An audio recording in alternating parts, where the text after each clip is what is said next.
یہ gold Smith جس نے شکار کیا ہے تازہ عمران خان ایک ابھرتی ہوئی شے تھا، امیدیں وابستہ ہو رہی تھی، پہلے ہی سے ایک ہیرو کی شکل میں تھا، وہ اسلام کی بات کرنے چلا تھا، وہ اپنے کلچر کی بات کرنے چلا تھا۔ گولڈ سمتھ 5 کروڑ پاؤنڈ تو پہلی سلامی ملنے والی ہے، یہ قیمت کس سے کی دی جا رہی ہے؟ غور کیجئے، اگر وہ سارا سازشی کردار جو یہود کا ہے وہ سامنے ہو تو ہر شے آپ کے سامنے بالکل ٹرانسپیرنٹ نظر آئے گی، آپ دیکھ سکتے ہیں کہ اصل میں ہو کیا رہا ہے۔ جس کا شکار ابھی آپ کا عمران خان بھی ہو گیا ہے، کل جمعے میں مجھے اس کے بارے میں گفتگو کرنی ہے۔ وہ آرڈر آف دی الومناٹی 1776 میں قائم کیا گیا تھا، یہودیوں کی سازش، وہ آج تک چل رہی ہے۔ آج بھی یہودی ہے کہ جو اسلام کا خاتمہ اور مسلمانوں کو اپنے کمی کاری بنانے کے لیے ایک پورے ورلڈ آرڈر کا نقشہ بنا کر آ چکے ہیں، اور آج در حقیقت آپ کا اصل دشمن، میں بالکل اتفاق کرتا ہوں مولانا سے، اصل دشمن نمبر 1 میرے اور آپ کے اندر موجود ہے، میرا اور آپ کا نفس۔ اصل دشمن یہ ہے، نفس ما ہم کم طرف فرعون نیست لیکن اورا اون ایرا اون نیست۔ اور دوسرا خارجی دشمن سب سے بڑا یہودی، لیکن یہ کہ اس وقت کے اور اس وقت کے حالات میں ایک بڑا فرق واقع ہوا ہے۔ مجھے اقبال کے وہ شعر یاد آ رہے ہیں، دنیا کو ہے پھر مارکہ روح و بدن پیش، تہذیب نے پھر اپنے درندوں کو ابھارا، اللہ کو پامر دیے مومن پہ بھروسہ، ابلیس کو یورپ کی مشینوں کا سہارا۔ وہی تاریخ ستیزہ کار رہا ہے ازل سے تا امروز، چراغ مصطفی سے شرار بولہبی۔ تو دنیا کو ہے پھر مارکہ روح و بدن پیش، تہذیب نے پھر اپنے درندوں کو ابھارا، اللہ کو پامر دیے مومن پہ بھروسہ، ابلیس کو یورپ کی مشینوں کا سہارا۔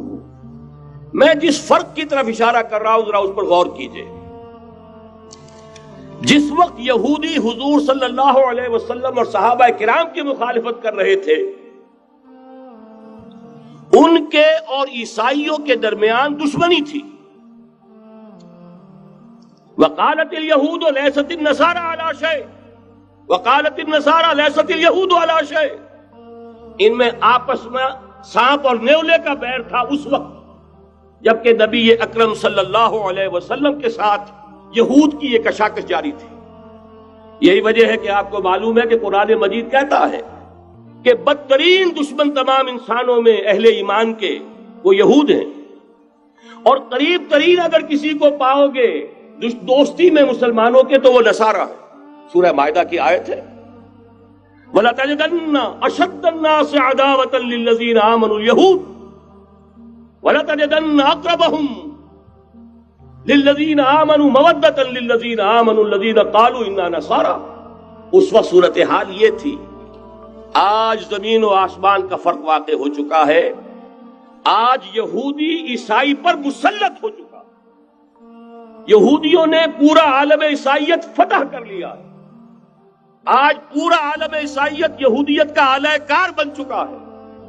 چنانچہ پہلے تو ایک ہی بات تھی، یہ تو تقریباً 300-400 سال قبل ہو چکا، کہ west white Anglo Saxon Protestants یہ تو اعلی کار بن گئے تھے آج سے صدیوں پہلے، انہی کے ذریعے سے یورپ کے اندر انہوں نے سود کی اجازت حاصل کی، انہی کے ذریعے سے یہ ساری فحاشی اور یہ ساری عریانی کا جو بازار گرم کیا، یہ در حقیقت آزاد خیالی، لبرلزم، حریت فکر، حریت عمل، میں آزاد ہوں، میں ننگا جانا چاہتا ہوں بازار میں، آپ کون ہوتے روکنے والے؟ آپ اپنی آنکھیں بند کر لیں، ہم آزاد ہیں، ہم 2 مرد ہیں، شادی کرنا چاہتے ہیں، شوہر اور بیوی کی حیثیت سے رہنا چاہتے ہیں، آپ کون اعتراض کرنے والے؟ یہ سارا یہود کی سازش۔ اور آپ کو معلوم ہونا چاہیے جب تک پوپ کا کنٹرول تھا یورپ پر، یعنی ابھی کیتھولک جو عیسائیت ہے وہ غالب تھی، اس وقت تک پورے یورپ میں سود حرام تھا، کہیں انٹرسٹ کا کاروبار نہیں ہو سکتا تھا۔ یہ پروٹیسٹنٹس کے ذریعے سے اس کی اجازت حاصل کی، نتیجہ یہ نکلا، علامہ اقبال شاعر مشرق اس صدی کے آغاز میں گیا تھا یورپ، اور وہاں جا کر اس نے دیکھ لیا تھا فرنگ کی رگے جہاں پنجے یہود میں ہے۔ معاشی اعتبار سے یہودیوں نے پورے یورپ کے اوپر اپنا تسلط قائم کر لیا تھا، اور یہ یہودی کون تھے؟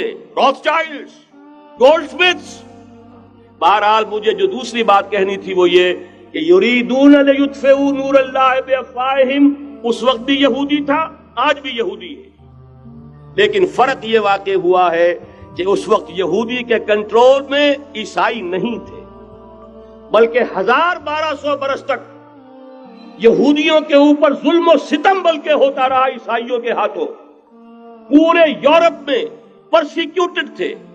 انہیں اگر کہیں سہارا ملا مسلمانوں کے ذریعے سے اسپین میں ملا ہے۔ بن گوریان نے خود لکھا اپنی کتاب میں کہ ڈیورنگ دی ڈائسپورا، یہ ہمارا جو انتشار کا دور ہے سن 70 عیسوی سے جو شروع ہوا تھا، اس ڈائسپورا کے دوران our golden period is the period of Muslim Spain، ہمارا سنہری دور وہی ہے جو مسلمان ہسپانیہ کا دور ہے۔ انہیں آرام ملا، انہیں پروٹیکشن ملی، انہیں عیش ملے، اور وہیں سے انہوں نے عیسائیت کے اندر نقب لگا کر اور وہاں سے اپنے راستے پیدا کیے۔ اور دوسرا کام یہ کیا، عیسائیوں کی عداوت کا رخ اپنی بجائے مسلمانوں کی طرف کر۔ یا رب فاجمعنی بكل الصحب والأحباب واكتب لنا أن ندخل الجنات بالريان۔